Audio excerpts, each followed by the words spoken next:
SIR ಪ್ರಕ್ರಿಯೆ ವೇಳೆ ಅಸ್ವಸ್ಥಗೊಂಡು ಶಿಕ್ಷಕಿ ಕುಸಿದು ಬಿದ್ದಿದ್ದಾರೆ. ಹಾಸನ ಜಿಲ್ಲೆಯ ಬೇಲೂರು ಪಟ್ಟಣದಲ್ಲಿ ನಡೆದಿರೋ ಅವಘಡ. ಕೆಲಸದ ಒತ್ತಡದಿಂದ ಕುಸಿದು ಬಿದ್ದು ಆಸ್ಪತ್ರೆ ಸೇರಿದ್ದಾರೆ ಪಾರ್ವತಿ.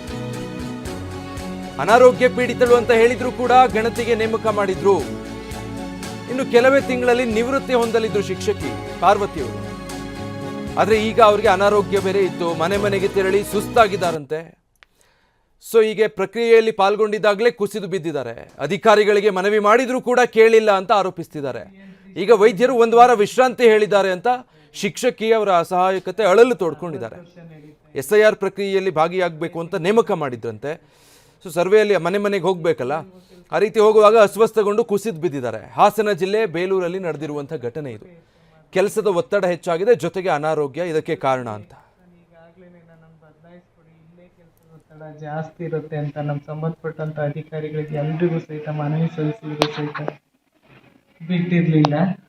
ಈಗ ನೀವು ನಿನ್ನೆ ತಹಸೀಲ್ದಾರ್ ಮೀಟಿಂಗ್ ಮಾಡಿ ಭಾನುವಾರನೂ ಸಹಿತ ಡ್ಯೂಟಿ ಮಾಡಬೇಕು ಅಂತ ಅಂದರು. ಹಾಗಾಗಿ ಡ್ಯೂಟಿ ಮಾಡೋಣ ಅಂತ ಚನ್ನಕೇಶವೇಗೌಡರು ಬೀದಿಗೆ ಬಂದೆ.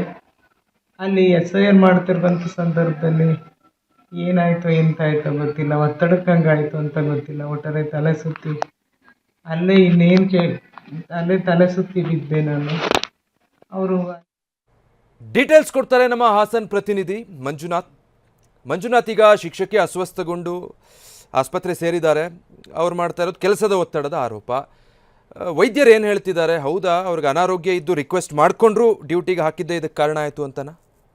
ವಿಜಯ್, ಈ ಒಂದು ಘಟನೆ ಆಗಿರ್ತಕ್ಕಂಥದ್ದು ಹಾಸನ ಜಿಲ್ಲೆ ಬೇಲೂರು ಪಟ್ಟಣದ 20ನೇ ವಾರ್ಡ್ನಲ್ಲಿ. ಇವರು ಸರ್ಕಾರಿ ಶಾಲೆಯಿಂದ ಮುಖ್ಯ ಶಿಕ್ಷಕಿ, ಇವ್ರನ್ನ BLO ಆಗಿ 20ನೇ ವಾರ್ಡ್ಗೆ ನೇಮಕವನ್ನ ಮಾಡಲಾಗಿದೆ. ಈಗ ಆ ಶಿಕ್ಷಕಿ ಹೇಳ್ತಿರ್ತಕ್ಕಂಥ ಮಾಹಿತಿಯ ಪ್ರಕಾರ ಆಕೆಗೆ ಇನ್ನು ಕೆಲವೇ ತಿಂಗಳಲ್ಲಿ, ಅಂದ್ರೆ 59 ವರ್ಷ ತುಂಬಿ 60 ವರ್ಷ ನಡೀತಾ ಇದೆ. ಈಗ ಇನ್ನೇನು ಕೆಲವೇ ತಿಂಗಳಲ್ಲಿ ತಾನು ನಿವೃತ್ತಿ ಆಗಬೇಕು, ನನಗೆ ಸಾಕಷ್ಟು ಕಾಯಿಲೆಗಳಿದಾವೆ, ನನಗೆ ಈ ಕರ್ತವ್ಯನ ಮಾಡ್ಲಿಕ್ಕೆ ಸಾಧ್ಯ ಆಗೋದಿಲ್ಲ ಅಂತೇಳಿ ನನ್ನ ಎಲ್ಲ ಮೆಡಿಕಲ್ ಸರ್ಟಿಫಿಕೇಟ್ಗಳನ್ನು ಕೊಟ್ಟು ಅಧಿಕಾರಿಗಳಿಗೆ ಮನವಿ ಮಾಡಿದ್ರು ಕೂಡ ಅವರಿಗೆ ನನಗೆ ಎಕ್ಸೆಪ್ಷನ್ ಕೊಡ್ಲಿಲ್ಲ. ನೀವು ಕರ್ತವ್ಯ ಮಾಡಲೇಬೇಕು ಅಂತ ನನಗೆ BLO ಆಗಿ ನೇಮಕ ಮಾಡಿದ್ದಾರೆ.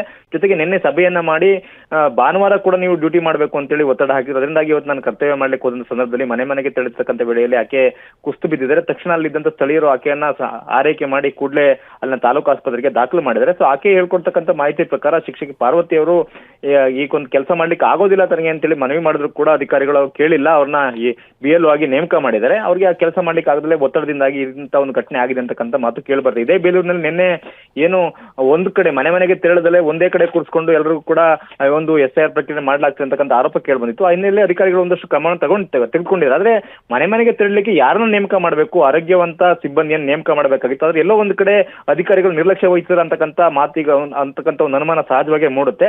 ನಿಜವಾಗ್ಲೂ ಕೂಡ ಈಗ ಶಿಕ್ಷಕಿ ಇವತ್ತು ಭಾನುವಾರ ಕೂಡ ಕರ್ತವ್ಯ ಮಾಡ್ತಕ್ಕಂಥ ಸಂದರ್ಭದಲ್ಲಿ ಕುಸ್ತು ಬಿದ್ದು ಆಸ್ಪತ್ರೆಗೆ ಸೇರಿದ್ದಾರೆ. ಈಗ ಅವರು ಹೇಳ್ತಿರ್ತಕ್ಕಂಥ ಮಾಹಿತಿ ಪ್ರಕಾರ ವೈದ್ಯರು ಒಂದು ವಾರ ವಿಶ್ರಾಂತಿಯನ್ನು ಹೇಳಿದ್ದಾರೆ, ನನಗೆ ಮಾಡ್ಲಿಕ್ಕೆ ಹೇಳಿದ್ದಾರೆ.